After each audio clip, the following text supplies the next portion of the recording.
오늘은 저하고 문법 파트를 좀 볼게요. 문법 요소라는 파트가 있어요. 교과서에 보면 문법이 두 파트가 있는데 의문변동 파트가 있고 문법 요소 파트가 있는데 최악의 경우는 두 개를 다 보는 거. 근데 교과서 기준으로 보면 두 개를 다 볼 수도 있을 것 같아, 내 생각에는. 두 개를. 다 본다고 하셨던 것 같은데. 얘기 좀 했어? 언급을 하신 거예요? 저희 3, 4단은 다 들어간다고 하셨던 것 같아요. 이게 최악이네. 지금 의문변동도 어려운데 문법 요소까지 봐야 되니까. 그래서 오늘 문법 요소를 다 끝낼 거예요, 오늘만에. 그래서 오늘은 피드백 없고 그냥 수업만 할 거야. 그래서 제가 앞반에는 조금 빨리 하니까 한 2시간 한 40분 정도 안에 끝나긴 했거든요. 여기는 얼마 걸릴지 모르겠으니까 일단 진행을 해보고 합시다. 이거를 할 건데, 그리고 교재 거기 뒤에 보면 일단 여러분들 지금은 사실 내신은 아직 많이 남았죠, 그죠? 우리 한 7주, 8주 가까이 남았는데 6월달에 모의고사 보시니까 그냥 문법 모의고사 공부하신다는 셈 치고 모의고사 기출문제 같은 걸 좀 푸시는 것도 도움이 돼요. 그래서 뒤에 모의고사는 고1부터 고3까지 다 들어갔어요. 다 해도 한 70문제밖에 안 돼요. 근데 거기 내가 지난번에 이제 한꺼번에 주니까 숙제를 제때 안 하더라고. 결국에는 의문변동 모의고사 거의 안 풀었잖아, 그치? 주영이 다 풀었니? 안 풀었지, 그치? 그렇게 돼서 이번에는 요일을 정해놨어요, 거기다가. 월, 화, 수, 목, 금. 내가 안 좋으면 안 할 것 같아서 월, 화, 수, 목, 금을 했으니까 오늘 수업을 들은 거에 대한 빈칸도 드릴 거예요. 그러면 빈칸을 풀고, 빈칸을 하고, 문제를 풀고, 요 구조야. 근데 그걸 5일에 나눠서 한다고 생각하면 돼. 그리고, 하면 나한테 인증샷을 보내야 돼. 안 하면 엄마한테 문자를 꽂을 거니까. 알았죠? 아주 좀 타이트하게 가야 돼, 이번에. 만약에 이 기말고사에도 성적이 안 오르면, 이제 심각하게 고민을 해보셔야 돼요. 진짜로. 이게 내신을 계속 하는 게 맞나. 진짜 뭔가 변동이 없으면 내신이 안 맞는 걸 수도 있잖아. 아니면 내가 의지가 아예 없거나, 그죠? 그러니까 중간고사 때 중간고사 성적을 보고 나면 뭔가 마음에 뭔가 변동이 있어야 되는데 변동이 없어. 그러면 행동도 변동이 없어. 그러면 제가 보기에는 고3 때까지도 변동이 없어요. 대부분 그렇습니다. 그래서 지금 안 바꾸시면 바뀌지 않아요. 그래서 이번엔 좀 타이트하게 갈 거예요. 그래서 문법을 앞쪽에다 몰아서 좀 타이트하게 밀 거야. 왜냐면 이번에도 그랬지만 안 들어가는 것도 있잖아, 그렇지? 단원 중에 안 들어가는 것도 있었지, 그렇지? 있지 않나? 다 들어갔나? 아씨, 그럼 안 되는데. 요번에 너무 많은데 그러면 양이 너무 많은데. 아니야, 그렇게 많지 않아. 아무튼 안 들어가는 게 생길 거야. 이번에는 생길 거야. 왜냐면 5단원은 정말 쓸데없는 게 있어서 5단원은 안 들어갈 가능성이 있고 3, 4만 넣고 3, 4를 다 넣든지 뭐 1부 넣든지. 근데 문제가 뭐냐면 문법이야. 근데 니네 의문 변동도 어려워했잖아요. 기억 안 나지? 의문 변동도 어려워. 근데 문법 요소도 해야 돼. 그럼 문법이 장난 아니게 많은 거야 지금. 그럼 문항수가 몇 문항 정도 나오게 되냐면 이렇게 되면 13, 14문항? 그럼 절반을 넘는 거야 문법이. 문법 못 보면 어떻게 돼요? 큰일 나 진짜로. 성적이 뭐 말도 안 되게 나올 수도 있어요. 그래서 지금 문법을 지금 한번 쳐놓고 내가 이번 주하고 다음 주하고 해서 문법을 좀 많이 할 거야. 문법을 한 3주 차이에 많이 해놓고 최소한 2번에서 3번까지는 돌아야 돼. 안 그러면 네가 아마 처리가 안 될 것 같은 느낌이 들어서 문법 처리합시다. 다행히 이제 반대로 요번에는 문학이 상대적으로 많이 줄 거예요. 상당히 많이 주고 토론이나 이런 파트만 많이 들어가니까 그거는 그냥 정리해서 외우시면 하면 돼. 이해되지? 그러니까 문법을 못하면 망한다 이렇게 생각하셔가지고 이번 달이 좀 여유가 있지, 그지? 아무래도 수행평가 들어가지 않냐? 네. 어쩔 수 없어. 이게 지금 미룬다고 될 수 있는 문제가 이번 달에 거의 이제 일단 문법을 어느 정도 마스터 하셔야 돼요. 문법 못하면 이제 다음이 있어서 좀 생각을 좀 하시면 되겠다. 그래서 오늘 문법 요소 나갑니다. 자, 이거는 그렇고, 자 여기 보세요. 자 여기 보시면 우리가 이제 문장의 종결 표현이라는 개념이 있어요. 종결 표현이 뭐냐면 그냥 문장의 끝. 문장의 끝에 뭐가 있지? 네? 서술어가 있죠. 문장의 끝에는 서술어가 있습니다. 물론 마침표도 있고 물음표도 있고 그런 거 있는데 우리가 보통 왜 점을 찍잖아요. 문장이 끝나면 쉼표 말고 느낌표든 물음표든 그 평서형의 점 하나 온점이라고 하는데 그걸 찍고 온 간에 다 온점이 하나씩 있는 거 알아? 네. 그치? 그게 무슨 뜻이야? 문장이 종결됐다는 뜻이야. 그치? 그 바로 앞에 있는 어미를 뭐라 불러요? 종결어미라고 불러. 종결어미. 근데 우리나라에는 종결어미가 여러 개가 있어. 여러 종류가. 되게 많아. 종류가. 되게 많은데 첫 번째 많이 쓰는 게 이거예요. 이거. 평서문의 형태. 평서문은 뭐 하는 게 없어요? 요구하는 게 없어요. 그냥 뭐 하려고 말하는 거야? 내 할 말 하는 거야. 이해되지? 나 밥 먹었다. 내가 니네한테 뭐 요구하니 지금? 나 밥 먹었어? 없지, 그지? 근데 두 종류가 있어. 다로 끝나는 게 있고 뭐가 있어요? 어나 지로 끝나는 게 있어. 나 밥 먹었다. 그는 그에게 다가갔다. 이런 거는 어디서 많이 보니? 소설에서 많이 보죠. 이런 걸 무슨 체라 그래? 이걸 문어체라 그래. 이해되지? 그래서 다나 비읍니다라고 합니다. 이걸 문어체라고 그러고 뭐뭐 했네요. 뭐뭐 했어요. 뭐뭐 했지요. 이런 거 있잖아. 이런 건 뭐라 그래? 이걸 구어체라고 합니다. 구자가 무슨 구자야? 니네 아는 유일한 구자. 입구자. 너 뭔 구자라고 그랬어? 원구. 네. 구. 동그라미? 서클. 예. 그 말고 입구자 있어, 입구자. 그렇게 생긴 거. 그래서 문은 뭐예요? 글문자. 그죠?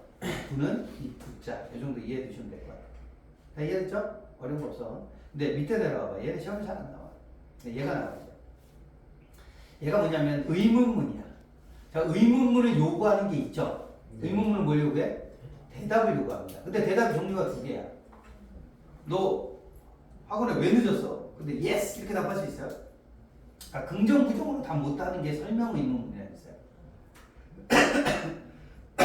아우 죄송해요. 자, 아침에도 또 수업을 한 3시간을 떠들었더니 강사는 목이 생겼는데 목이 생겨가지고. 자, 그러면 거기 봐봐. 뭐 여기 지금 의문형 종결어미가 되게 종류가 많은데 얘는 일단 또 왜냐면 이따가 처리할 거니까 그리고 요것만 적어주세요. 내가 하는 김에 문학도 살짝씩 건들 거야. 이게 문학에도 문법이 필요한데 고전 시가에 보면 뭐뭐 하랴, 뭐뭐 하리, 뭐뭐 하뇨, 뭐뭐 하오, 뭐뭐 하는가, 뭐뭐 하는고 이런 게 있습니다. 요게 다 무슨 법에 해당이 돼? 고전 시가에서는 대부분 이게 서리법이 돼.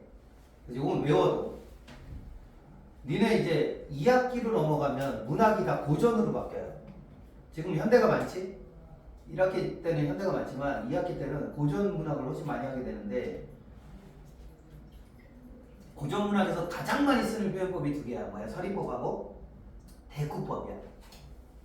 그죠? 요번에도 시험 볼 때 현대시에서 뭐가 나와? 유사한 통사구조가 반복됐어요라는 게 그냥 단골처럼 나오잖아. 그래서 이런 개념들은 다 외우셔야 돼.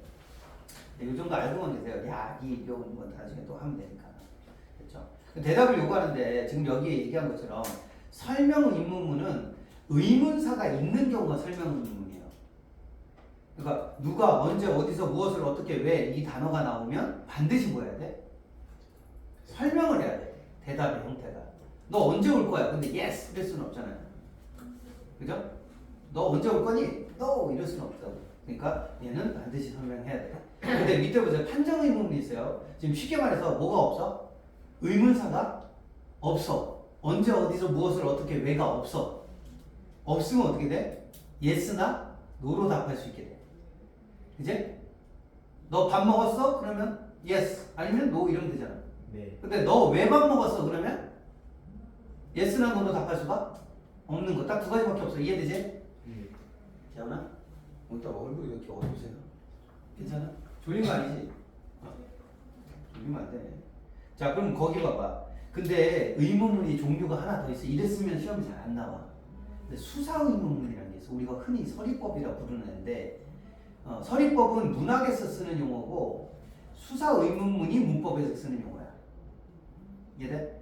수사 의문문이 뭐냐면 수사 의문문은 아까 의문문은 뭘 요구해요? 대답을 요구하는 거죠. 실제 문학에서는 서리법이 뭐라고 되어 있냐면 뻔한 질문을 해서 상대방으로 하여금 뭐하게 생각을 좀 해보게 하는 게 서리법이야. 무슨 말이냐면 봐봐. 니네가 어디서 밖에서 놀다가 새벽 3시 45분에 들어갔어. 근데 엄마가 물어봐. 지금 몇 시야? 그때 그럼 시간으로 답하면 돼야 안 돼요? 대답하면 다음날 쫓겨나. 두 가지에 실망하는 거야. 엄마가 늦게 들어왔는데 뭐도 안 해? 반성도 안 해. 또 하나는 뭐야? 얘가 대답을 제대로 못해. 나는 내가 지금 수사 의문문으로 물어봤는데 얘가 고등학교 1학년이나 된 애가 대답을 한 거야. 그럼 바보인 거지. 그러니까 엄마가 아 얘는 더 이상 키우기 싫다 이러고 쫓아낼 수도 있다고. 실제로 내 학생 중에 그런 애도 있어. 다음날 아버지가 가방 싸가지고 내보내더래요. 공부도 안 하는 것이 대답도 제대로 안 한다고. 그러니까 봐봐. 수사 의문문은 대답을 요구한 게 아니야. 엄마가 새벽 3시 45분에 왜 들어왔어? 이러면 대답이 둘 중에 하나죠. 서리법은 대부분 뭐야? 감사합니다 아니면 뭐니? 죄송합니다 둘 중에 하나로 답이 나오는 거고. 그 말은 너 보고 생각해봐라 이런 뜻이기도 하고. 근데 정확하게 그건 서리법인 거고 정확하게 따지면 요 네 가지를 요구해요. 네 가지. 첫 번째는 뭐예요?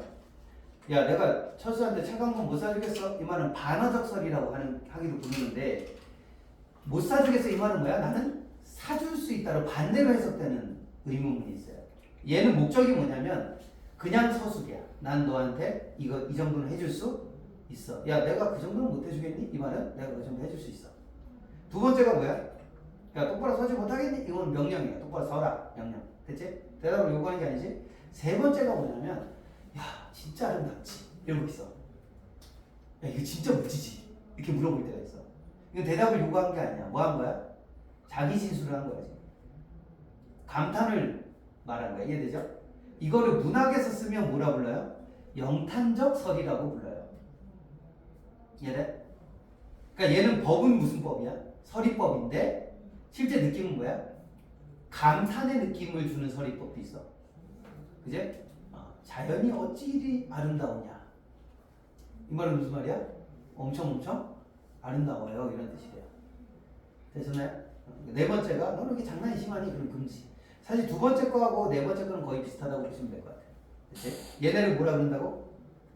수사적 의문문. 얘는 시험에 나옵니다 이거. 잘 기억해도 수사 의문문이 시험에 나올 가능성이 굉장히 높으니까 이 정도의 의미를 알아두시고 밑에 내려와봐. 자 명령문이 요구하는 건 뭐야? 명령과 청규는 둘 다 똑같이 뭘 요구하냐면 행동을 요구해요. 근데 차이점은 뭐냐면 명령은 뭐 하는 거야? 강하게 요구해요. 해! 밥 먹어! 막 이런 게 명령이고 청유는 뭐야? 약간 요청이야. 밥 먹자. 이제 우리 이거 하자. 오케이? 뭔 차이인지 알겠어? 그래서 엄마가 그럴 때 있잖아. 야 공부해! 이렇게 할 때도 있지만 공부 좀 하자. 이럴 때도 있습니다.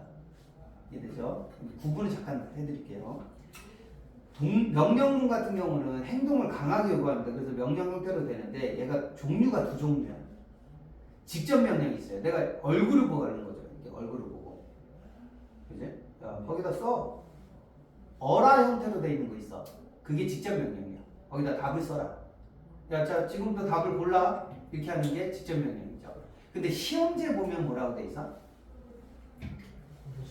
골라 이렇게 안 돼 있어요. 시험지에 보면. 고르시오 또는 고르라 이렇게 돼 있어. 요건 사람을 직접 만나서 하는 게 아니고 뭐야? 그치? 화면이나 시험지를 통해서 간접적으로 명령할 때 그래서 그걸 간접 명령이에요. 그래서 얘는 고르라 이렇게 돼 있습니다. 골라라라고 안 돼 있을 거야 시험지에는. 그죠? 이해돼? 또 체크해 주시면 될 것 같고 얘가 명령은 아까 행동을 요구하니까 명령문은 동사밖에 안 와. 아니 봐봐. 야 너 좀 얼굴 좀 예뻐라. 되냐 안 되냐? 명령 돼요? 형용사는 안 됩니다. 왜? 동작을 요구하는 거기 때문에. 그래서 이걸 가지고 뭘 쓸 수 있냐면 이 단어가 동사인지 뭐인지를 구분할 때 형용사인지 구분할 때 명령을 해보시면 알 수 있다고. 그 말 이해돼요? 착해라 안 되죠? 그럼 형용사인 거야. 이해되니? 잘생겨라 돼요 안 돼요? 근데요. 안 되죠. 근데 뭐 예외적으로 잘생기다랑 뭐 못생기다 이거는 동사로 보기도 합니다. 근데 그건 뭐 나중에 설명해 줄게요. 됐고 안 되면 그냥 동사. 그제? 그래서 예뻐져라 돼 안 돼? 근데요. 근데요. 돼? 돼요. 헷갈리잖아 그지? 야 이거 먹고 살 빼고 예뻐져라 되잖아. 그럼 예뻐지다는 뭐라는 뜻이야? 동사라는 뜻이 돼요. 예쁘다는 형용사인데 지다가 붙은 애들은 동사가 된다니까. 이게 좀 어려우시면 이건 예시를 조금 늘려가면서 어휘를 좀 늘려가면서 가시면 돼요. 됐죠? 이건 잘 많이 해보셔야 돼요. 그래서 사례가 좀 들어있어야 되고 두 번째 여기 청유문 봐봐. 청유문. 참 그 전에 여기 보시면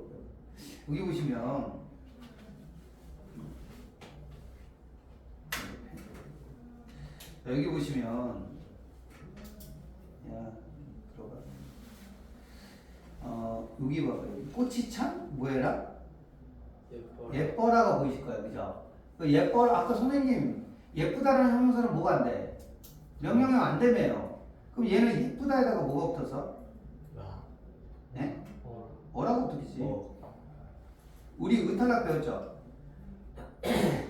이제 그럼 예뻐라인데 예뻐라가 된 거야. 자 얘는 명령이니까 아닐까?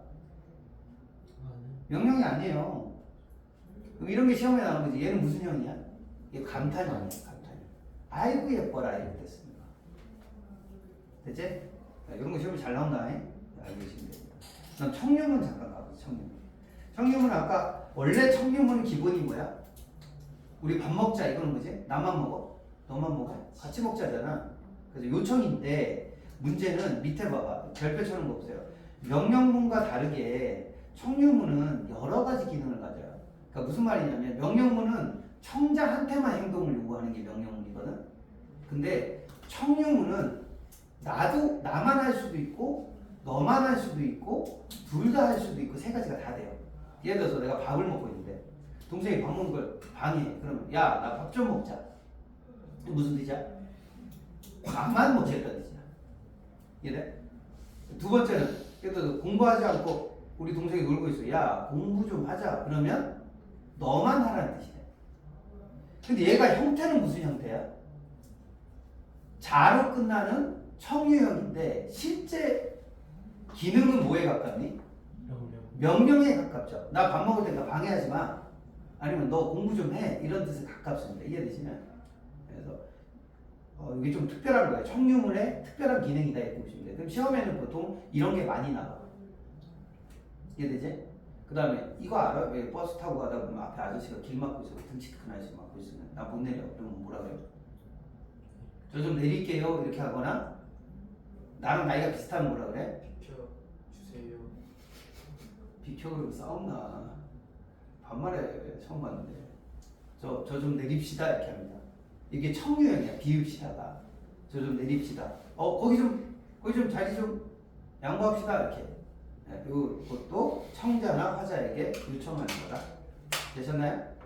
자, 마지막 감탄문은 뭐 구나 군 이런 걸로 끝납니다. 자, 요걸로 끝나면 문학에서는 뭐라 불러요? 무슨 법? 영탄법이라고 그래요. 이거 감탄형 무슨 어미? 종결어미. 그지? 그럼 자, 정리하자. 종결어미는 몇 종류가 있어요?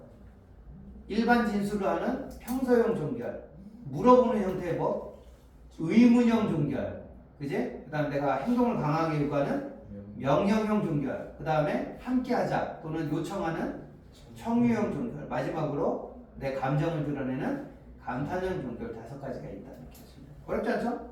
네. 여러분들 한국 사람이니까 다 할 수 있는 거야 이거는. 자, 그럼 이제 어려운 걸 가자. 여기서부터가 진짜 이제 헬이에요. 이게 내가 보기에 의문 변동보다 여기가 더 어려울 수도 있어요. 그래서 미리 예고하는데 요 그림, 요 표 보이죠? 우리 의문 변동할 때 자음 체계표, 몸 체계표 테스트 보듯이 얘도 테스트를 볼 거야.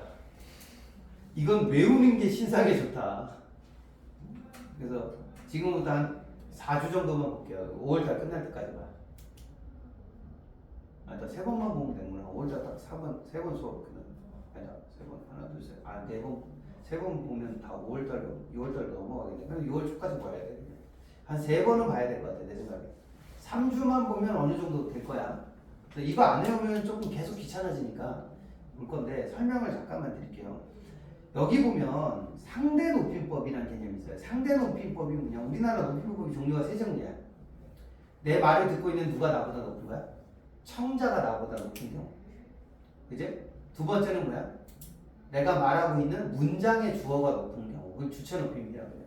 그 다음에 그 문장에서 목적어나 부사어, 즉 그 행동의 주어가 하는 행동의 대상이 높은 경우를 객체 높임법이 3종류를 하는데, 첫 번째 상대 높임법이라는 건 뭐냐면 내가 말을 하고 있고 말을 듣는 사람이 나보다 높은 거야. 그럼 내가 예를 들어서 원장님한테 가서 밥 먹었어? 이러면 돼야 돼요? 근데요. 그럼 이제 다음 주에 나는 없는 거야. 학원에 존재하지 않게 되겠죠. 그 이유가 뭐냐면 반말이기 때문에 그런 거야. 그죠? 그러면 뭐라고 말해요? 보통 우리는 너네 엄마 아빠한테 뭐라고 물어보냐? 엄마가 야 아빠 밥 먹을 건지 물어봐. 그럼 뭐라고 해? 드실 거예요? 드실 거예요? 드시다 그랬어요. 아빠랑 무서우신 거예요? 아 그래? 예의를 많이 가르쳐놨는데 진지 잡수실래요? 오버하지 마. 재밌는 거야. 안 먹을 거야? 거의 반말이네 이거는. 거의가 아니고 그냥 반말이네. 딸들은 그렇지, 그지? 너도 그래? 중에 아빠한테 뭐라 그래? 아 그래? 역시. 근데 남자들은 집에서 아빠가 때리니? 그렇진 않죠? 네. 반말 쓰면 막 때리거나 이러진 않죠. 진짜 반말 쓰지. 네. 아빠한테 반말 쓸 것 같다는 거. 우리 아들은 나한테 반말하거든요. 근데 문제는 뭐야? 시험에는 반말 쓰면 무조건 들려. 그래서 엄마 아빠도 무엇의 대상이야? 시험에서는 예, 존대의 대상이 돼요. 존댓말 쓰셔야 돼 이제. 그래서 연습하세요. 집에서는 안 써도 되니까 집에까지 가서 하시는 안 해도 되는데 여기서는 하고 가셔야 돼. 근데 첫 번째가 뭐냐면 여러분들 지금 썼던 게 해체라는 거예요. 아빠 밥 먹어. 어로 끝나는 거지. 아니면 여기 적어놓은 거야 여기. 지로 끝나는 거지. 지로 끝나는 거. 근데 보통 어를 쓰잖아. 어나 아를 쓰잖아. 밥 먹어. 그지? 이거 좀 잡아. 이렇게 쓰는 아를 쓰는데 하다 뒤에는 열을 써요. 이제? 근데 우리가 이렇게 말하진 않죠. 공부하여? 이게 써 안 써? 안 쓰죠. 그래서 줄여서 뭘로 써 우리는? 해로 써요. 해. 그래서 얘 이름이 무슨 체야? 해체야. 근데 해체는 잘 봐. 밑에 봐. 모양이 다 똑같지. 무슨 말이냐면 평서형이든 의문형이든 명령형이든 청유형이든 감탄형이든 형태가 다 동일해. 그럼 뭐만 바꾸면 돼? 말투만 바꾸면 돼. 예를 들어서. 평서형은 너 지금 뭐해? 그럼 나 공부해. 옆으로 하면 평서. 물어볼 때 어떻게 해? 너 공부해? 올리면 의문. 그러니까 명령은 뭐야? 밑으로 꺾어서 내려야 돼. 공부해. 그지? 자, 이때는 하셔야 돼요. 엄마가 약간 뒷박 친 거야. 이렇게 내려갈 때는. 그지? 아니, 왜냐면 그전에는 엄마가 뭘 쓰냐면 청유를 써. 우리 딸, 우리 아들 공부 좀 해. 이렇게 쓴다고. 이때는 청유인 거야. 근데 이게 이렇게 밑으로 꺾일 때 있어. 이렇게. 공부해. 이럴 때는 해야 돼. 이때까지 개기면 어떻게 돼? 그치? 용돈이 끊겨요. 왜? 마지막에 뭐야? 감탄해. 공부해? 이렇게 하이톤으로 올라가는 게. 그죠? 근데 얘는 형태가 다 똑같아. 그럼 시험이 낼까 안 낼까? 안 내지. 이걸 뭐하러 내겠냐. 형태가 다 동일한데. 그럼 딱 하나 다른 게 뭐냐면 공부에는 반말이지. 얘는 높일 때 뭐 하면 돼? 존댓말로 하면? 요자만 붙이면 돼. 이 요 이름이 뭐야? 내가 미리 적어놨는데 적어놔. 보조사. 얘 이름 특이해. 얘가 어미가 아니고 뭐야? 조사야 얘가. 근데 특별한 보조사. 얘는 웬만한 데 다 붙일 수 있어. 저는요 학교를요 늦게를요 갔거든요. 이런 식으로 아무데나 막 붙여서 쓸 수 있는 조사를 보조사라고 불러요. 근데 이게 보조사야. 그러니까 이해됐나요? 그리고 우리 보통 많이 쓰는 것 중에 어도 쓰지만 뭐도 많이 쓰지? 지도 많이 써. 공부 좀 하지. 그지? 근데 그럼 반말이 되잖아. 아빠 밥 좀 먹지. 그럼 높여. 어떻게 돼? 또 요를 붙이면 돼. 먹지요가 돼. 먹지요. 근데 보통 그렇게 안 쓰고 뭐해? 조로 쓰죠. 그죠? 그지? 뭐뭐 하죠? 이렇게 쓰지, 그지? 이 정도만 이해해 두시면 돼. 됐어? 다 써서. 여기 비격식제는 끝이야. 자, 얘가 비격식이야. 아빠한테 아빠 밥 먹어 또는 좀 높여서 아빠 밥 먹어요. 혹은 아빠 식사하세요. 이렇게 쓰잖아. 요로 끝나는 걸로 쓰잖아. 얘네가 보통 요나 어를 쓰잖아. 그죠? 근데 이게 비격식인 이유가 뭐냐면 오른쪽에 있는 것처럼 비격식은 어떤 사이에서 사적이고 친근한 사이에서 써요. 그지? 그럼 아빠한테 가가지고 얘가 아까 한 것처럼 아버님 식사하셨습니까? 습니까라는 거 쓰는 순간에 아빠의 반응이 별로 좋지가 않죠. 얘가 뭐 집을 나가려고 그러나? 아니면 이런 경우는 뭐야? 뭔가 돈 달라는 얘기 할 때. 안 그래요? 우리 아들은 엄마가 이제 TV를 11시 반에 꺼지게 해놨어요. TV를 더 이상 못 봐. 11시 반이 그럼 못 봐. 근데 막 런닝맨 같은 거 보다가 중간에 끊기면 막 좀 그렇잖아요. 한 20분 남았을 때 끊어지면 정말 짜증나거든요. 그럼 딱 이렇게 리모컨을 들고 리모컨에 비번이 걸려있거든. 들고 엄마한테 딱 가고 어머님 소자가 지금 TV가 보다가 끊겼사옵니다. 한 번만 풀어주시면 안 되겠습니까? 이렇게 하고. 그러니까 요거는 언제 쓰는 거야? 약간 거리를 두지만 공손하게 하거나 공식적인 자리에 쓸 때 좀 쓰는 게 격식체라는 개념이 있어요. 격식체. 근데 이게 평소에는 안 쓴단 말이야. 근데 언제 써? 니네가 무슨 회장 선거를 나갔거나 이럴 때 써야 돼. 공식적인 자리에서 원래. 저를 뽑아주세요 이렇게 하지 않고 저를 뽑아주시면 제가 열심히 하겠습니다. 이럴 때 쓰는 게 이 격식체라는 거. 아나운서들이라는 사람이 쓰는 거예요. 이해되죠? 근데 잘 봐. 아까 해체는 반말이야. 해유체는 뭐야? 존댓말인 거죠. 그러니까 상대 높임법은 특이한 게 뭐냐면 낮추는 표현도 있고 뭐도 있어? 높이는 표현도 있다. 얘는 특이야. 상대 높임법만 그래. 이따가 배울 주체 높임이나 객체 높임은 다 뭐 하는 거야? 대상을 높이는 용도로만 쓰는데 얘만 두 개로 나눠져 있다. 상대적인 거니까. 이해돼요? 이해되지? 요거를 근데 이게 표 외우기가 생각보다 쉽지 않아요. 그래서 여기 내가 설정을 하나 해놔서 보여봐. 가장 낮은 게 뭐냐면 격식체에서 가장 낮은 게 뭐냐면 헤라체라는 게 있어요.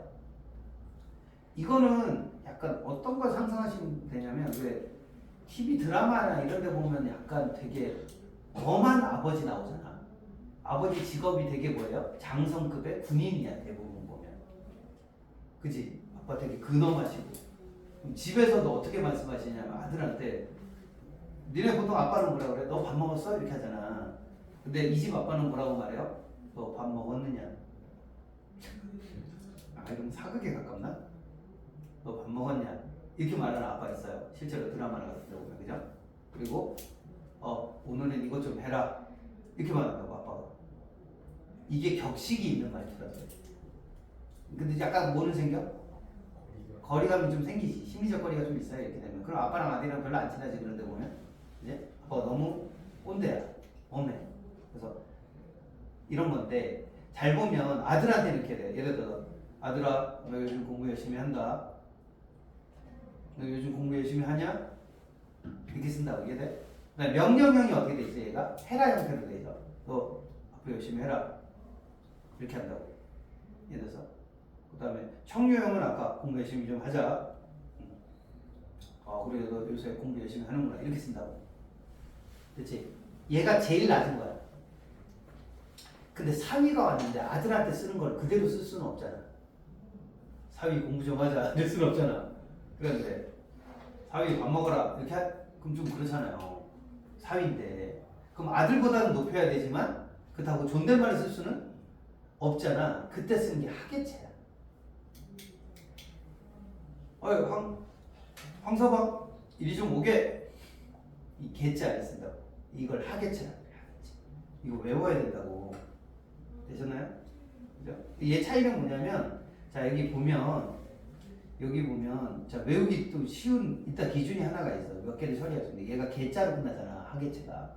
그럼 그것만 외우면 돼. 헤라체보다는 뭐가 더 위야? 그치? 하계가 좀 위야. 그지? 그러니까 이거를 상상해서 하라고. 아들한테는 뭐야? 너 공부해라. 밥 먹어라. 이렇게 하면 되는 거고 사위한테는 뭐야? 자네 좀 밥 좀 먹게를 쓴다고. 느낌은 있지? 여기 좀 높지? 근데 얘는 끝에가 비슷하게 생겼어요. 이거 봐봐. 얘는 청유할 때는 뭐야? 황서봐. 좀 이거 좀 하세. 이해됐어? 그 다음에 평소형도 어떻게 돼? 자네 이거 좀 하네. 자네 이거 좀 할 줄 아네. 이렇게 한다고. 그래서 끝에가 다 네, 개, 세 이 형태로 끝나요. 이걸 좀 외우셔야 돼. 이거 시험에 단골이야. 그 다음에 의문형이 잠깐 헷갈려. 자, 아들한테는 뭐야? 야, 너 요새 공부 좀 하냐? 너 공부 좀 하니? 이렇게 쓰다가 사위한테는 뭐야? 자네 공부 좀 하는가? 자네 볼링 좀 칠 줄 아는가? 그제? 그 다음에 자네 뭐 할 줄 아나? 이렇게 쓴다고. 그래서 요 가나 형태로 되는 거, 요 가나, 나 형태로 되는 게 사위다 정도를 기억해 두시면 될 것 같아요. 그치? 그래서 여기 파트를 끝내셔야 되고, 여기가 제일 어려워. 여기가 잘 나오고. 그다음 위에 올라가. 위에 올라오면 제가 거기다 써놨는데 부인이나 친구, 즉 자기하고 뭐야? 동급인 사람한테 쓰는 높임말이 있어요. 옛날 사람들은 부인에게도 존댓말을 썼어요. 반말 썼을 것 같지만 안 그렇습니다. 우리 조선 선비들은 부인에게 여보 오늘 저녁이 무엇이요? 하고 오로 물어봐. 요게 아까 내가 고전 시가에서 뭘 많이 쓴다고? 그치? 야, 뭐, 냐 이런 거 쓰다가 끝에 가면 오가 있었죠. 뭐 하리오 이런 거 있네. 그죠? 요거예요, 요거. 얘 이름이 하우체야. 근데 하우체는 여기 봐봐. 다 똑같이 생겼어. 하우 이렇게 내려가죠. 유일하게 다른 게 어느 거야? 청유형이야. 내가 아까 이 청유형 언제 썼지? 그치? 청유형인데 앞에 사람한테 저 좀 내립시다 할 때 썼던 청유형 있지. 얘가 비읍시다가 있어. 비읍시다. 얘도 잘 나오니까 얘 좀 체크해 주세요. 이해되죠? 근데 얘도 감탄형은 나올 것 같아 안 나올 것 같아? 자네 여보 오늘 밥 좀 맛있게 하는구려. 이렇게 이게 뭐 시험 나올 것 같으면 굉장히 낫다 이런 애거든. 이해되시죠? 그리고 마지막으로 맨 위에 봐봐. 존댓말 중에 가장 높인 말이 하십시오체예요. 하십시오체는 평소형은 합니다 또는 씁니다 이 형태로 끝나요. 얘도 그래서 다른 말로 씁니다체라고도 불러. 제가 얘가 물어볼 때 뭐라 그래? 아까 아버님 식사하셨습니까? 또는 뭐뭐 하십니까? 그죠? 습니까? 그 다음에 명령형이 얘가 하십시오예요. 그래서 얘를 하십시오체라고 부른다. 청유형이 나오는 건 잘 본 적은 없어요. 그래도 외워는 두세요. 외워는 두세요. 나중에. 얘는 어디서 봤어요? 하시지오는? 드라마에서 대감님한테 말할 때 써요. 대감님 여기 안으로 드시지요. 밀고 있습니다. 잘 왔습니다. 됐나? 됐어요? 아니, 표를 외우라고 그냥 외우는 게 좋다. 자, 그 다음 가봅시다. 자, 근데 니는 음운변동은 기억이 좀 나니? 네. 거짓말. 정은가. 한 번은 봤으니까. 다음 주에도 한 번 더 봅시다. 어쨌든 학교가 지금 진도를 안 나가니까 문법을 먼저 하는 게 나을 것 같아. 그게 결과치도 좋을 겁니다. 제가 보기에. 자, 거기 보면 주체높이법이라고 있어요. 주체높이법은 누굴 높이는 거야? 주어를 높입니다. 그죠? 근데 아까 얘기한 대로 엄마도 높여야 돼. 그지? 그럼 시험에 나오면 엄마가라고 하면 안 돼요. 엄마가 밥을 했다. 이렇게 하면 니네 틀리게 돼. 어떻게 해야 정답이야? 깨서를 써야 돼요. 엄마께서. 진짜로. 아빠께서. 이렇게 해야 돼. 안 쓰잖아. 니네 안 쓰던 거에서 되게 낯설 거야. 엄마께서 밥을 하시었다. 이렇게 해야 돼요. 얘들이 이제 엄마께서 나에게 밥을 차려주시었다. 근데 보통 엄마 뒤에 깨서까지 쓰는 건 좀 오바스럽다 그래서 가까지는 허용이 됩니다. 엄마가 나에게 밥을 근데 시는 써줘야 돼. 차려주시었다. 이렇게 이해되시죠? 그게 어려운 건 아니고요. 이 시 이름을 잘 기억해 두셔야 돼. 학교에서 일부 변형이 많이 나와요. 그럼 시의 이름이 뭔지도 바꿀 수도 있어. 시 이름이 뭐야? 주체 높임, 플레임이 주체 높임, 선어말어이에요. 주체 높임 선어말. 이해되지? 깨서 이름은 주격조사. 이해되지? 네, 이름만 좀 기억해 놓으시면 되고 가끔 님이나 특수 어휘도 씁니다. 그래서 밑에 내려오면 하다에다가 뭐 붙여? 시를 붙입니다. 하시다 이렇게 돼요. 이제 그럼 하다 하면 반말이고 시 붙이면 뭐가 돼? 존댓말이 되는 거죠. 그래서 공부를 하시다. 그래서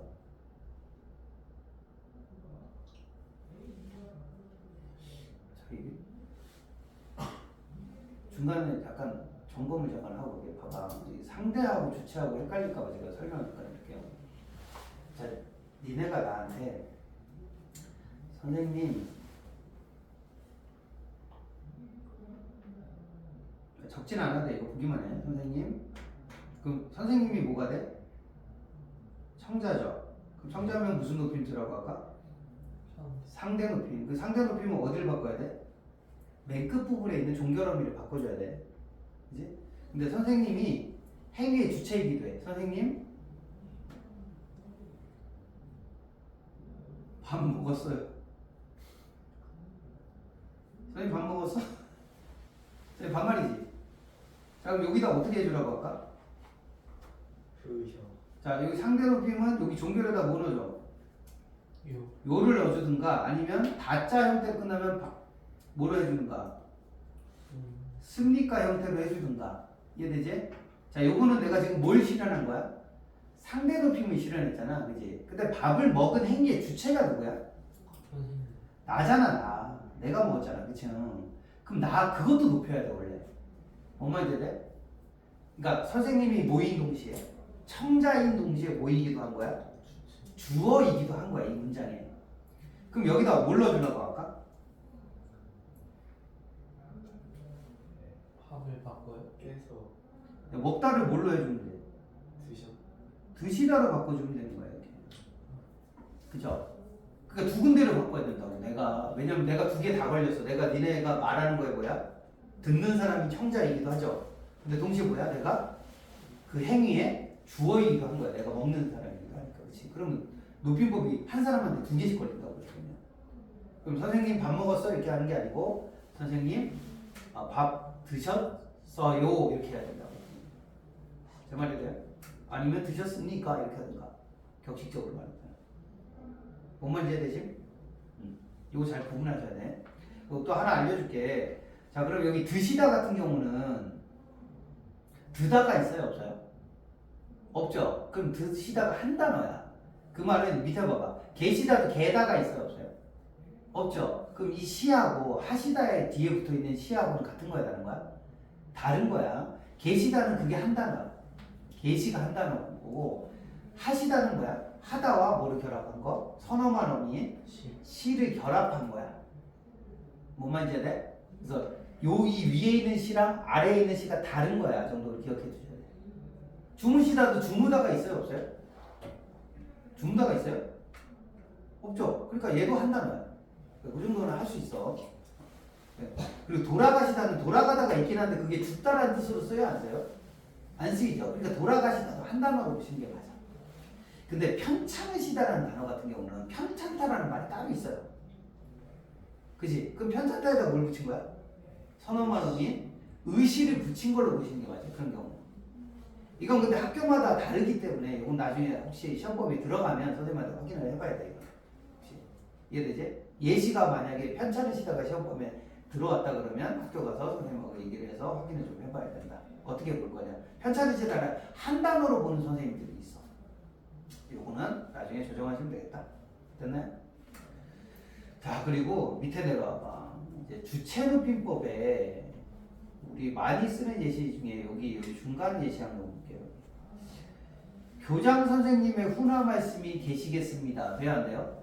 안 됩니다. 왜 안 되냐면 계시다라는 말이 아까 무슨 어휘냐면 특수 어휘라는 거야. 무엇의 변형? 있다라는 말의 변형이야. 그럼 아까 여기 잠깐 여기 아까 설명을 했었는데 계시다는 있다를 변형한 거죠. 그지? 주무시다는 뭘 변형한 거야? 자다를 변형한 거야. 자다를 높이면 주무시다는 단어로 교체가 돼. 이걸 특수어휘라고 그래. 특수어휘. 그러니까 아예 단어를 뭐해? 교체하는 거야. 이거 방식이 높일 때. 그지? 시를 붙인 게 아니고 그냥 단어 자체를 교체한 건데 여기 와서 보면 이 계시다라는 특수어휘 같은 경우는 직접 눕힐 때만 사용이 가능하다 이렇게 돼 있어. 이게 무슨 말이냐면 쉽게 말해서 계시다는 사람한테밖에 못 써. 근데 여기 보면 교장 선생님의 훈화 말씀이 계시겠습니다 이렇게 말하면 계시다가 어디에 걸려? 하나 말씀. 있는 건 뭐야? 교장 선생님이 있는 거야? 말씀이 있는 거야? 말씀이 있는 거야. 잠깐 헷갈리면 자 밑에 봐봐. 밑에 보면 뭐 예를 요 위에 예시를 봐봐. 비슷한 애인데 할머니는 뭐가 밝으셔? 귀가 밝으셔, 그죠? 그럼 여기서 밝은 건 할머니야, 귀야? 귀. 우리 할머니가 밝으면 골치 아프죠. 자려고 누웠는데 집에 막 계속 번쩍번쩍 할 거야. 이제 할머니 집만 가면 거의 불면증이 걸려서 보면 됩니다. 무슨 말인지 돼? 할머니가 밝은 게 아니야. 뭐가 밝은 거야? 귀가 밝은 거야. 이걸 간접 높임이라 그래. 무슨 말이냐면 자 선생님의 말씀이 타당하신데 타당한 건 뭐야?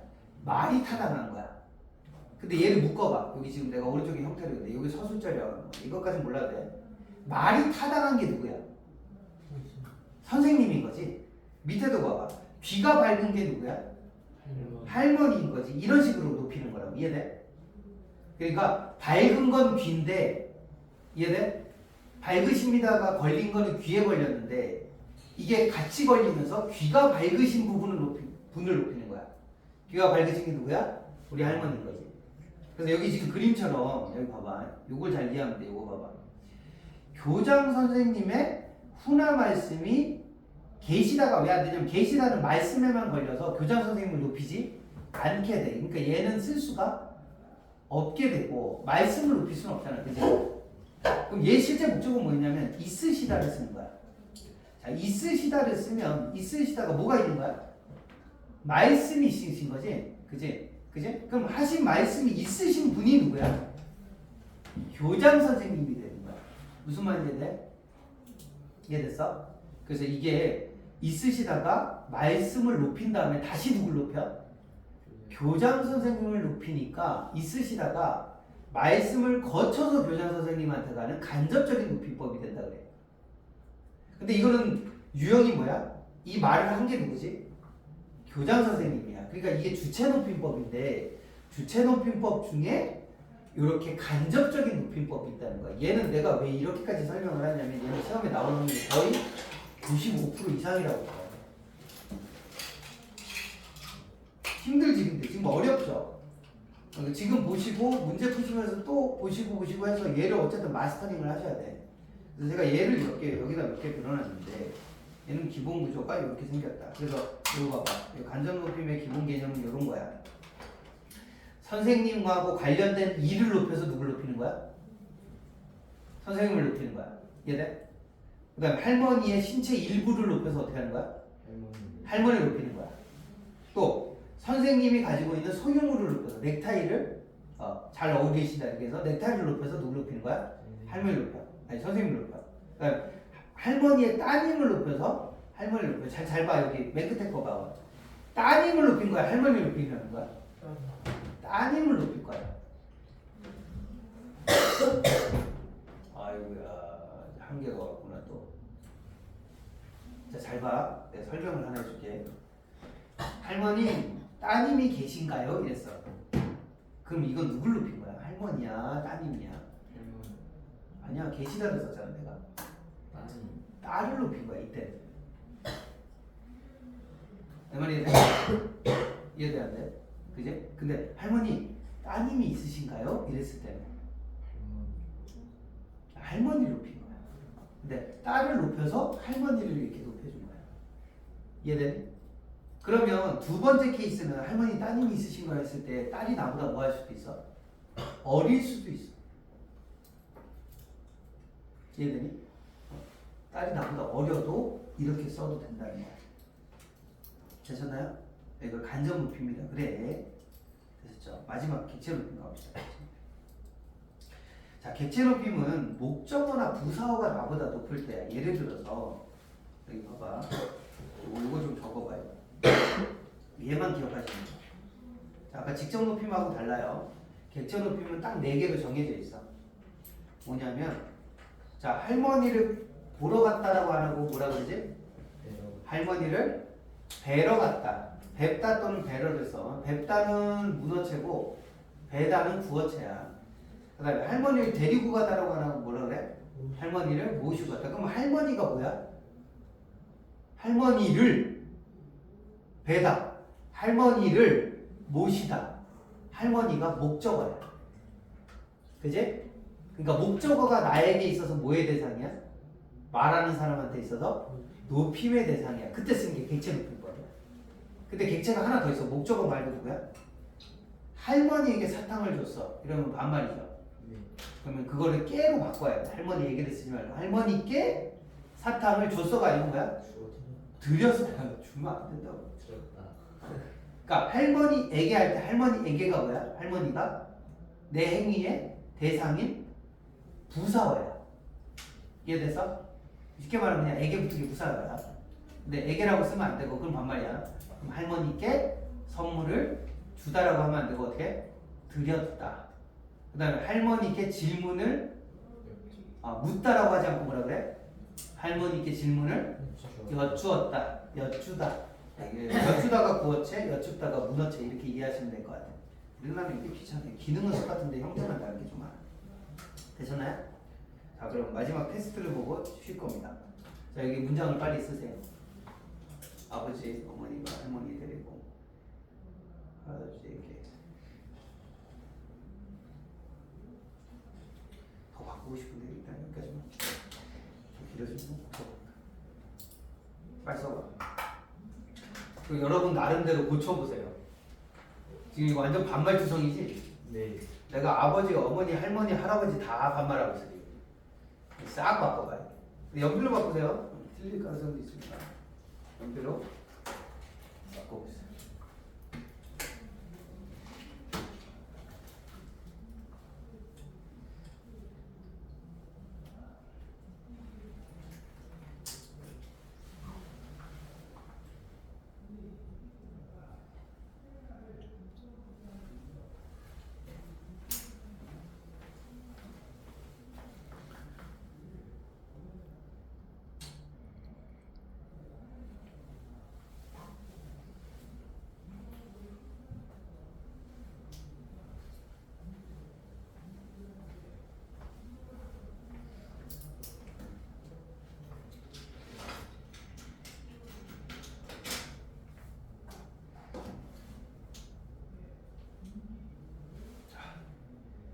시간 더 드려야 돼? 필요 없어?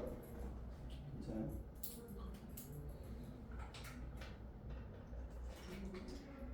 자, 여기 봐봐. 자, 이렇게 시간을 띄워놓을 수는 없으니까. 자, 첫 번째로 봅시다. 이 아버지가 누굴까? 천사. 아, 이게 이렇게 하니까 좀 헷갈리는 애들도 있나 봐. 여기다 느낌표를 지금 그랬어. 여기 심표 찍혀 있으면 이 아버지 어머니가 할머니 데리고 간 게 아니야. 아버지가 내가 지금 누구한테 말하는 거야? 아버지한테 말하는 거야. 아버지가 그럼 뭐야? 청자가 되죠. 청자는 무슨 높임법? 상대 높임법, 그지? 그럼 상대는 어디를 바꾸라고? 서수. 서술어의 마지막 부분 바꾸셔야 돼. 그럼 여기다 어떻게 해야 돼? 갔어? 요를 붙여줘야 돼, 원래.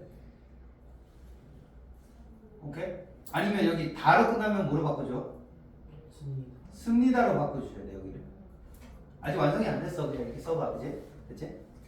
자, 두 번째는 누구야? 엄마가 중요해, 엄마. 주체 높임 빼먹으면 안 돼. 자, 그럼 여기 어떻게 되지? 어머니가? 자, 여기 봐봐. 데리고 간 건 누구야? 엄마지? 어머니야, 어머니. 그럼 어머니는 이 행위에 뭐가 되니?